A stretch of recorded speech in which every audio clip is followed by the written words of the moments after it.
Hello, I'm Michael Moore, and this is Rumble. Welcome, everyone. This is Oscar weekend, and if you got my birthday message yesterday online on Facebook or Instagram, then you also know that Friday was my birthday, and it was the date that 125 years ago, this weekend, the very first motion picture was shown in the United States by Thomas Edison. He rented out a dance hall on West 34th Street in New York City, put up his invention, his projector, and showed moving pictures for the very first time in this country, just a few months after the Lumiere brothers had done so in Paris. Of course, Thomas Edison's idea was to use this art form as a way to tell stories. That was not the intention of the Lumiere brothers. That's why they didn't really continue on for very long with what they were doing. But we have to tip our hat to the French for participating and giving us this incredible art form that some of us spend a good time of our lives working in. So anyway, so the 125 years ago, this weekend in New York City, and I went down there, and there's a little plaque, and if I don't post it here, I'll post it on my Instagram and Facebook and show that to you. Also went over to Strawberry Fields and sat there for a while, listened to people with their guitars playing John Lennon songs. But I want to get to the movies and the Oscars here this weekend. And the ones that have been nominated, I've seen virtually all of these nominees. I'd like to give you my opinion and encourage you to see some of them, because let me just start by saying this. I know this has been not a good year for the movie industry. Obviously, the theaters have all been closed. The two theaters that I help run in Michigan have been closed since March 10th of last year. So it's not been good. And most of us have not been able to work in this business because of COVID protocols. It's just it's been too dangerous. Now some work has started. Protocols have been established to protect crew and actors and directors. And so maybe by the end of this year, we'll start to see some new movies, certainly on the streaming services, but maybe depending on whether people get vaccinated and whether they keep wearing their masks, we can get the theaters reopened. If not, then they will stay closed. And if they're not closed, if the governors of your state, any of your states, have reopened them, I'd stay out of them. I haven't gone into one, and I won't go into one until we are closer to reaching or have reached what they call herd immunity. And that means about 80 to 85% of us have got to get vaccinated. You know, teenagers need to be vaccinated, and they need to, if teenagers need to be able to go get vaccinated without their parents' permission. Some of these, in the town where I live in Michigan, the school district won't vaccinate. You can get vaccinated at 16 and 17, but they won't vaccinate the kids unless they have a permission slip from their parents. Since when do the parents have a say in your safety? Your life, whether you're going to live or die? If you're 16 or 17 years old, if you don't have that right by then, people listening to this are going, no, Mike, no, parents have all rights. No, you don't have all rights as parents. You don't have right. You don't have a right to beat your child. You don't have a right to send your child to the hospital. You don't have a right to, what they do in the Old Testament, sacrifice your firstborn. You don't have a right to do that. You don't have a right to keep them home and not educate them. You have to send them to school. There's a whole bunch of laws that say that you have to do certain things when you have kids, and you have to not do certain things when you have kids. And in this case, you need to get out of the way. And if your 16 or 17-year-old wants to get vaccinated, they should be allowed to be vaccinated. That's if we're really serious about wanting to get back to what people call the old normal. I'm hoping we don't go back to the old normal. We'll have a new normal, but we're not even going to get to the new normal if we don't do this. Okay, that's my... Sorry, I say this nearly every other episode about vaccination and wearing masks, but we're so close, my friends. Why not just get over the finish line here? Anyways, that's not today's podcast is not about that. I want to talk to you about the movies. It's what I do. It's what I love. I've always loved going to the movies. Geez, when I was younger, sometimes I would go almost 5 days of the week. If it was a big multiplex and there were 5 different films, I didn't care how good the film was. I would go to it. I don't know. I've been that way for a long time. I just love going. I even like watching lousy movies. Either they're so lousy that they're funny, or they're lousy in a good way where I learn something. Like, I make a little note in my head. Mike, don't ever do that. Mike, see that? Don't do that. So see how helpful that is? So sometimes the bad stuff isn't so bad. But I just wanted to say, though, that in spite of how it's not been good for the movies in the last year, and how I'm certain many of you have not seen a lot of these films that have nominations this weekend, I got to tell you, there were a lot of great movies this year. And if you haven't seen them, I want to encourage you to find a way to see them. Now, I understand that they're on all these different streaming services. Each one of them charges subscription. It's very hard to do this unless you've got some serious disposable income. That's why I hope, the movie theaters can reopen, because you should be able to see all of these in a movie theater the way they were intended to be seen. But before we get into those that are nominated, I just want to give a shout out to just a few films that I did see in the first quarter of last year before they closed the theaters, before I closed my theaters. So some of these I brought to my theater, or the 2 theaters in Traverse City, Michigan. And they're so good, and I don't want them to get lost because, they came out in the year of whatever. What are we calling? What will history call this year or two that we're in? Not World War Z, not The Walking Dead. I don't know. They'll come up with something. If not, I'll come up with it. We'll have a contest. We will all come up with a name for this awful 2 years that we're in here. Going on 3, maybe, folks? No, let's not do that. Okay. It's up to you. It's up to all of us. So anyways, I just want to give a shout out to some of these films that got overlooked by the Oscars. One film is called Never, Rarely, Sometimes, Always. Never, Rarely, Sometimes, Always. Sometimes when you're filling out a questionnaire and they've got the 4 boxes like, do you do this or that or whatever? Never, rarely, sometimes, always. So that's the title of the film.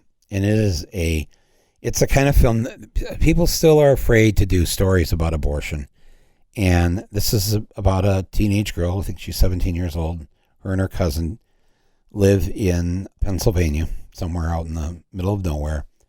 One of them becomes pregnant, and they decide to take the bus into New York City to get an abortion without their parents knowing about it. Because, again, it's none of their parents' business. If you're 17 years old and you want to terminate a pregnancy, that should be your legal right to do that. It's your body. Anyways, okay, enough. I'm sorry. Sorry for the preaching. This is such a good movie with these 2 young actresses and the story it tells of 48 hours on a trip to the Big Apple. It's one of these movies, you've just never seen this movie before, and it's very powerful, and I really, really was so glad to have seen this film. Never, rarely, sometimes, always. Then there's a comedy, maybe you've seen this one, Palm Springs. This is so hilarious. It's a sort of a Groundhog Day idea of you're at a wedding reception. You meet somebody at the wedding reception, and imagine the rest of your life is reliving that one wedding reception over and over and over again. So it's with Andy Samberg. It's really funny and just a really smart comedy if you get a chance to see it.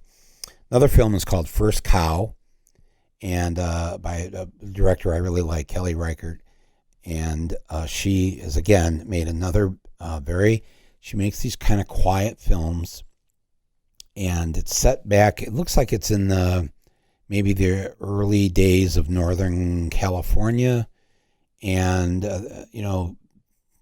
white men have arrived to set up camps, maybe do some mining, try to find gold, whatever. But there's none of the basics are there in this camp. It's because it's the first time white people are kind of hanging out. So somebody sends downriver for a cow to be sent up from, I don't know, the San Francisco area, whatever, and the cow arrives on a barge. And so the story revolves around this guy who was a chef back east in his younger days, and he was a pastry chef, I think, and needs milk to make these pastries for the camp, and the only place where there's any milk is this cow, so they start stealing the milk from the cow. It's a really good movie. It's called First Cow, if you get a chance to see it. A remake of The Invisible Man. There have been 2 or 3 versions of this starting back in the 50s. This one is with Elizabeth Moss from Handmaid's Tale and Mad Men. Modern version of it, really good, really smart science fiction, not just a scary horror film. Came out at the beginning of last year, and again, didn't get any notice because the pandemic hit. The Invisible Man from 2020. Then there's a film called The Assistant, which essentially is a fictional version of if you were a woman and you worked in Harvey Weinstein's office. Essentially, that's I've told you the whole movie right there. But it's so well done and so understated. Not the filmmaker doesn't come in with a hatchet and a hammer and a baseball bat, but very deftly, in very nuanced ways. It doesn't become so nuanced because you just imagine yourself in that woman's shoes, having to work in an office like that. And then finally, just another kind of goofy, crazy comedy, but I loved it. It's Will Ferrell at his best. It's called EuroVision Song Contest. It's actually a much longer title. And he and his singing partner sign up for this. This is this huge thing in Europe and even into, other parts of the world now have their own regional song. It's like an American Idol kind of thing. Not really, though. So they are representing Iceland in the EuroVision Song Contest. And it's Will Ferrell. And it's funny, and I loved it. And it actually has 1 Oscar nomination this weekend for Best Song. It's this big song that he and his partner sing in the movie, and it's hilarious. And I encourage you, if you want a good laugh, go with that or Palm Springs for good, smart laughs. Okay. So now let's get into some of the nominated films. And these are in no particular order, and I'm not going to tell you which ones I voted for as an Academy member. And these are just a random bunch of films that I really enjoyed and I felt were every bit as good as any of the other years where you have a handful of great movies. And this past year, we had a handful of great movies, and I don't want you to miss these. Because I think you'll like them. And I'm sorry, obviously I'm a little partisan, but I'm pulling for the art form here. And I'm pulling for the idea that we need to sit once again, someday, together, again, 200 of us, strangers in the same room, in the dark, and laugh our ass off or cry our eyes out or get angry at the human condition, whatever it is a movie does for you, or let you quietly sit there where you could hear a pin drop. 200 people in the theater, because you're all thinking. This movie has made you think. I want those days back. We will have them back. I'm not opposed to the living room or the TV set. I really am opposed to you watching a movie on an iPhone. Please don't do that. Okay. It's just speaking as a filmmaker. All right, thank you. All right, so let me just go through. These are just, I won't take long here. Mank. This, my friends, this is a brilliant film. It's set in the glory days of Hollywood in the 30s and 40s, and it tells the story of the screenwriter Herman Mankiewicz, Mank, the man who wrote Citizen Kane for Orson Welles. This movie is directed by David Fincher. His father wrote the script many, many years ago. His father has passed on. He decided to make his dad's movie. It's in black and white, and maybe the most, along with Nomad and a few others, the most beautifully filmed movies of the year. And the performance by the actors, but especially Amanda Seyfried as playing Marion Davies. who was a real life actress back in the day. And in Citizen Kane, her fictional character is what they used to call the ditzy blonde. And her performance as not a ditzy blonde, but as a very intelligent, caring, and curious adult. Remember those people? Adults that were open to seeing the world in a slightly different way. Her performance was so unexpected, and I have to tell you, I have not been able to watch Citizen Kane. And I remember, if you heard my podcast a week or two ago, when I was talking to Eric Roth, the producer of Mank, I tried to watch Citizen Kane on Turner Classic Movies a few weeks ago, and I couldn't watch it. I couldn't watch it because once this version of how the film got made was presented in Mank, which is a fictional film, but is using fiction to tell some greater truths, it became almost impossible. I had to turn it off. I had to turn Citizen Kane off. This film is considered by most people maybe the greatest film of all time. But what this film does, what Mank does, and what a lot of movies that are nominated this year are forcing us to do is to look backward, but with 2021 eyes. Look back to the past. How did we get here? In so many ways, whether it's about gender or race or our whole situation in this country. And I'll tell you, my friends, it is hard to accept what we have watched all of our lives in the movies, on TV, the versions of history that wealthy white men have wanted us to accept.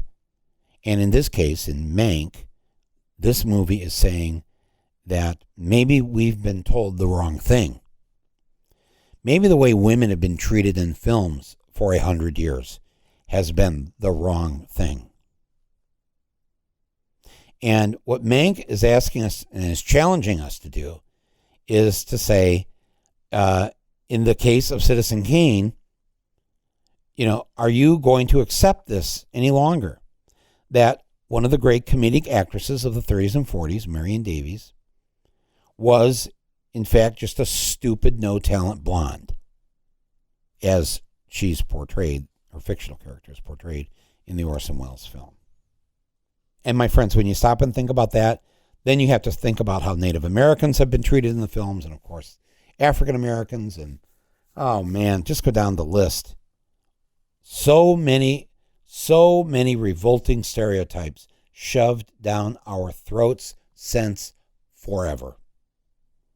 But when you look at the list of this year's films and when you watch these films, you start to have this inkling. Whoa, could this be the end of the bullshit?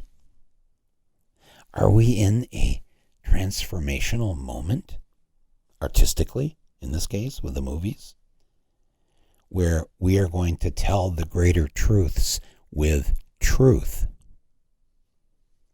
And these truths are going to be told not by just a bunch of white guys sitting in a room coming up with the stories that they want to see. Is it over? Is it getting better? Is this year's group of movies actually better than last year's and the year before that in some ways? I think so. I hope so. I hope this is a change. And this movie, especially when you think about Citizen Kane, this movie is a huge and welcomed disruptor. Mank.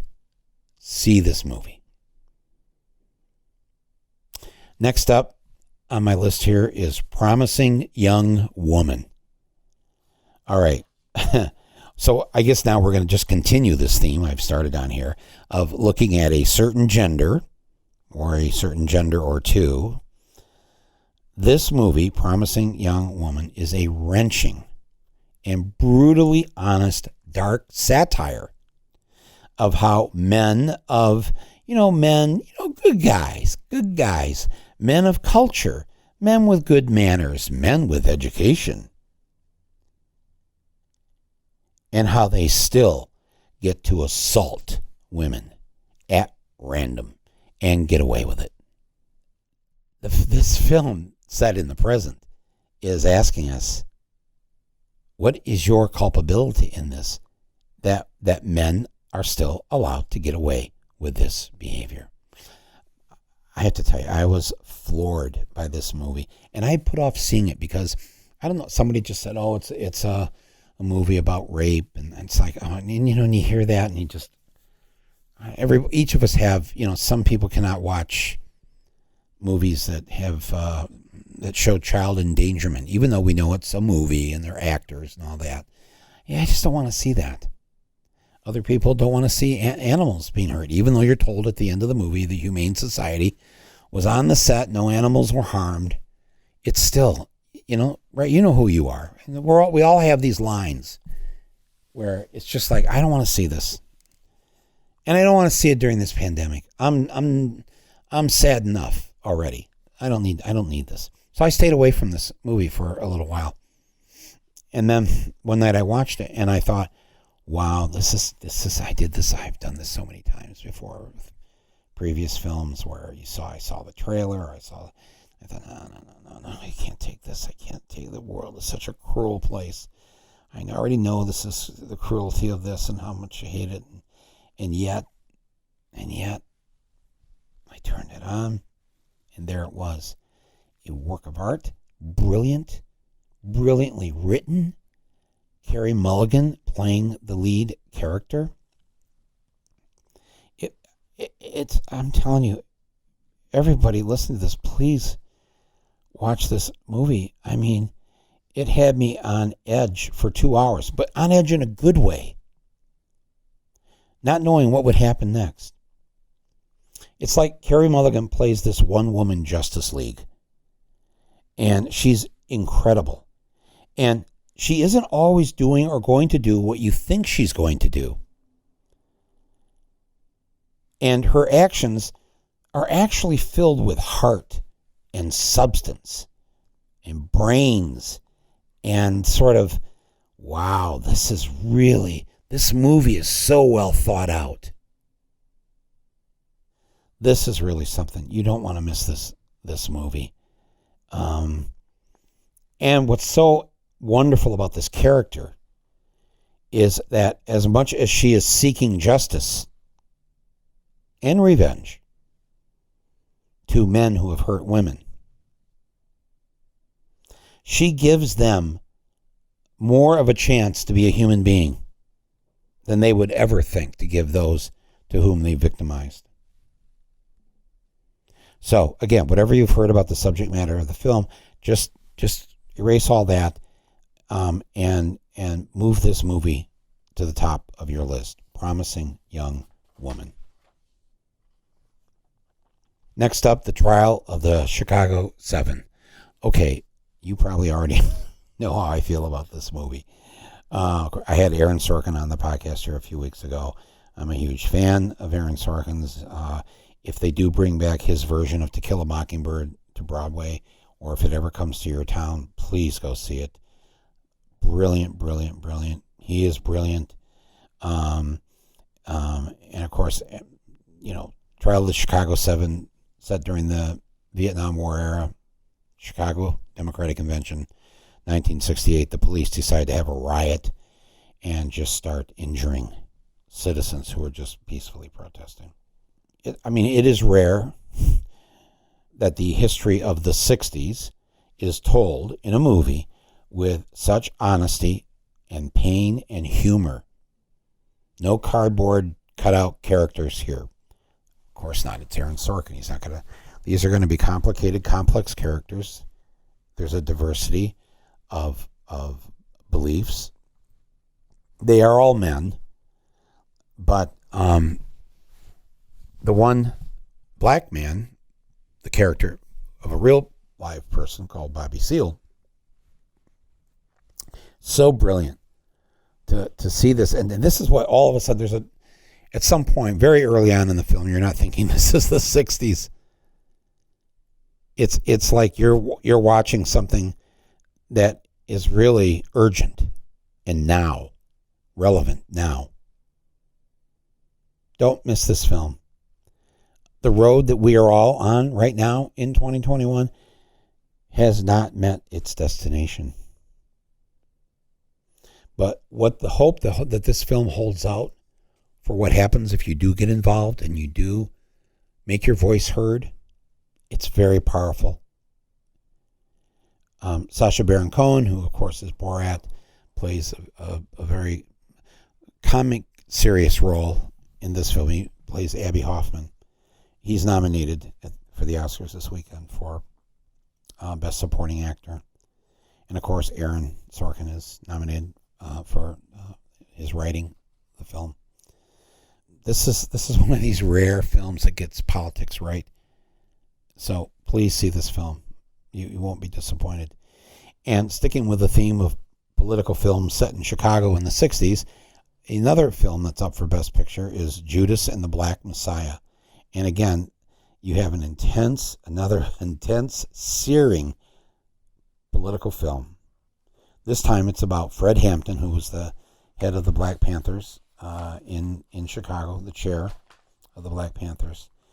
And we had the director and Fred Hampton's son on this podcast a month or so ago talking about it. And it's a great title, great film, Judas and the Black Messiah. Now, for those of you listening, I should give you a trigger alert here. Just so you're not, put into shock when you watch this movie. And here is the alert. This movie suggests that the police and the FBI deliberately murder people. There, I've said it. Take a breath if you need to. Oh, and sometimes they murder people for political reasons, which would be called an assassination. The other person killed with Fred Hampton on that night he was assassinated, Mark Clark. I first knew of this or heard of this story because Mark Clark's family was living in Flint, Michigan. He too was assassinated by the Chicago police and the FBI. But aside from all of that, and I hate to say aside from all of that assassination by the cops that our tax dollars go to pay, this movie as a work of art is a masterpiece, and you do not want to miss it. Judas and the Black Messiah. Next film up for Best Picture here is Minari. It's about an immigrant family from Korea who decides to come to America, and after working in California for a number of years, decides to move to the real America called Iowa. Right there, do I need to say more? This is a beautiful film. It is sweet, it is funny, it is heartbreaking, and it reminds us that it is not easy to be a stranger in this strange land that we live in. And most of our great-grandparents, I'm talking now to you white people, not to the descendants of slaves or the first peoples that were here, but mostly everybody else, your grandparents, great-grandparents, great-great-great-grandparents, most of them, if they were able to get here, lived some version of this story that you see here in Minari. Of the 5 films that are nominated, and this is one of them, for Best Director, this is one of the 3. 3 of the 5 are directed by women. If you're not shocked by that, I will say, as an Academy member and former board member, I will tell you, just so you have the context of this, I'm pretty certain, I did not look this up before the podcast, I think the total number of women nominated for Best Director in the past 92 years of the Oscars, the total number, 5. 5 before this year. Then this year, 3 in this year. That's what's happening, folks. That is what is happening, and it should happen, and it is long overdue. Next up is Nomadland. This film is also a work of art. I mean, like real art. It's like you're sitting in the theater. If we were sitting in a theater, we'd be looking at moving art. There's nothing like this film. Male comedians, I've been, sometimes on some of these shows this week or on podcasts, they've been making jokes about this film. It's because a film like this signals the sea change that we are now in. A sea that is hopefully drowning most of the misogyny that we've had to put up with, it certainly in the movies. Nomadland it's beautifully photographed. It stars the great Frances McDormand. Boy, this is a film it's like a meditative feast. You sit and you watch this film, and it takes your mind to places it needs to go. It's just incredible. Nomadland. The last film that I saw here at the beginning of the week, just before it was time to vote for the Oscars, was The Father. I had avoided this film because the trailer, the ads, whatever, it looked like just another Alzheimer's movie, and I'm like, okay, I get it. I can't take this, And, both of my parents are gone now. Everybody that knows that as you have to take care of your parents in the final years of their lives. If you haven't gotten that memo, by the way, if you're in your 20s or 30s, you don't need to worry about it right now. But I'm just saying this movie is, I don't know, this is such a beautiful movie. Don't avoid this film. It does not seek to jerk your tears. It asks you simply to look into a future that may be yours. Yours personally, or yours because of your parents. And it asks you not to fear it, but just to think about it. Each of us have parents. Some have left us. Others are still with us. And who will we be at that age?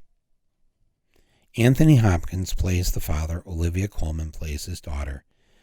And I'm telling you, man, acting doesn't get better than this. This is, I can see why it was nominated for Best Picture. In the old days, this is the film that would win Best Picture, but I'm not doing predictions on this podcast. I'm just saying that if you have a chance to see this film, please do. A couple of others. Ma Rainey's Black Bottom. Whoa, man, blistering, brilliant. Viola Davis is amazing. So is the late Chadwick Boseman. And of course, this was written by August Wilson, one of our greatest ever playwrights in this country. You have to see it just for that. Great writing, great characters, great American stories. And this is one of them. It will knock your socks off. Don't miss this film. Ma Rainey's Black Bottom. And then, of course, Borat, subsequent movie film. There's a much longer title, as you know. The Traverse City Film Festival that I helped to found held the unofficial North American premiere of the original Borat film in 2006. So we have a special connection to Borat. The first Borat was directed by Larry Charles, who's been on our board of directors of our film festival there in Michigan for many, many years. The sequel to this first Borat, it just continues on. Outrageous, political, a kind of perfect film for our time right now. I'm hoping most of you have seen this by now, but if you haven't, give it a watch before the Oscars here. It's nominated for 2, for Best Supporting Actress, and for writing, for Sasha's writing for it. So, Borat, subsequent movie film. Again, I'm always pushing for any film that gives us a chance to laugh during the time we're in.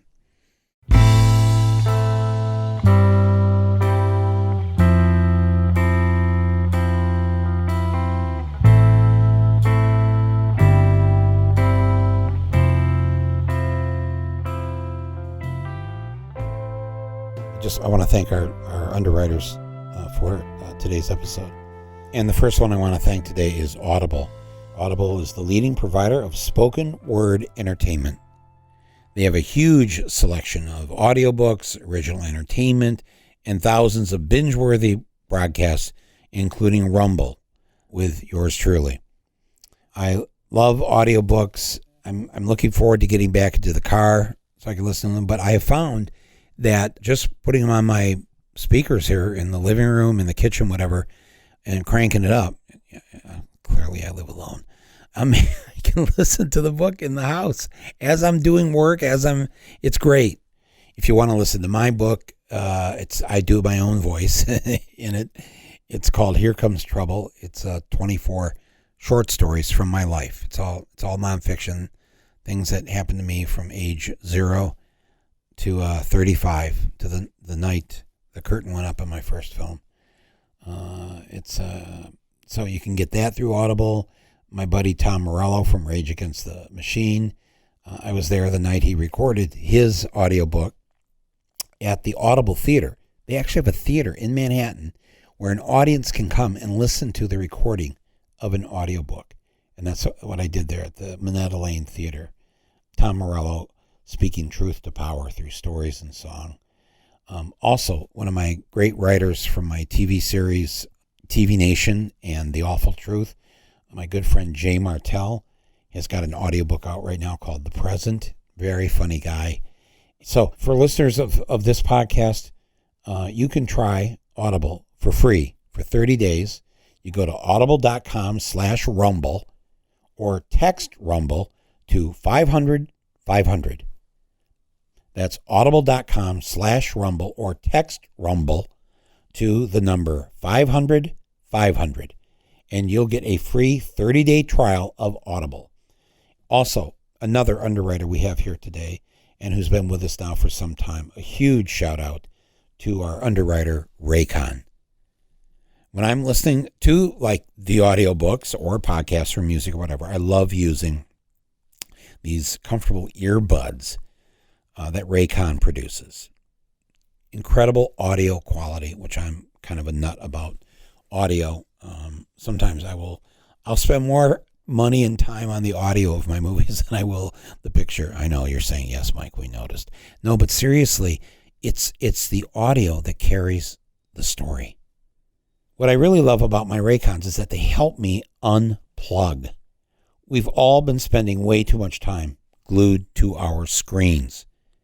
Sometimes you just need to unplug. Rest your eyes, relax, put your Raycon earbuds in and just listen to music, to a podcast, to a book.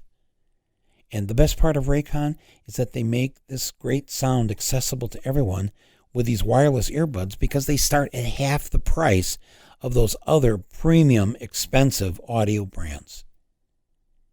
And now they have a great deal for you, Rumble listeners. They're offering 15% off all their products. So go to buyraycon, that's BUYRAYCON, buyraycon.com/rumble. That's it. You'll get 15% off your entire Raycon order. 15% off buyraycon.com/rumble.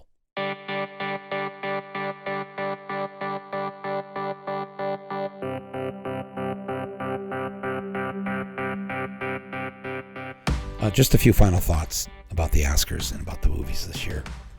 The documentary category, all of them, all 5 of them are great. And for one of the first times ever, I think, 3 of the 5, the majority of them, are not from the U.S. They're foreign documentaries. Makes it very interesting. At my film festival, I bring a lot of foreign documentaries because they do it differently and they tell us stories that we would otherwise never see in this country. So check them out if you have a chance. All the shorts this year, short documentaries, short live action films, short animation, all of them fantastic. I have at my film festival site right now, it's a virtual site. You can go on. It's called The Virtual State, thevirtualstate.org. And you go there and you can buy a ticket and watch all the shorts, the Oscar-nominated shorts this year. I encourage you to do that. And then finally, oddly enough, this year, I have only seen one of what used to be called Best Foreign Film, and now it's Best International Film. I've only seen one of the 5 nominees, so I don't feel it's right to make commentary on just the one film I've seen, and not. I plan to see the others, and I probably will bring a number of them to my own film festival. But it's sadly one of the categories I just did not have time to watch the films this year. But they're from Bosnia. One of them's there's one from Hong Kong, and I just heard that the state TV in Hong Kong is prohibiting the Oscars from being shown because of one of the nominees for Best Foreign, Best International Film, and one of the nominees for one of the shorts are from Hong Kong, and they take a critical view of how the Beijing government is trying to crush any dissent and trying to create a way that the people in Hong Kong don't want to live. So now they're going to black out the Oscars this weekend. So right there, that makes you want to see the film at that point, right? So, anyways, I hope this has been some help. If you haven't seen these films I've spoken of, please do. Let's get rid of the coronavirus so we can get back into the movie theaters and watch these movies the way those of us who make them intend for them to be seen. I have enough friends that work in the movies, fiction and nonfiction, and I know that they're dying to get back to work, except they don't want to die to go back to work. So, but some have started in other countries. So we'll have a new batch, hopefully, by this time next year. Let's hope so, because I personally am ready to make one of 3 films I want to start making at some point here. Like I'm backed up. I need to get these films out of my system. So that's my hope for this year, that I will be making a movie in the year called 2021. Thank you to all of those of you who have made these incredible films here in the last year. And good luck to all of you at the Oscars this weekend. I know the feeling, and there's nothing like it. And best of luck.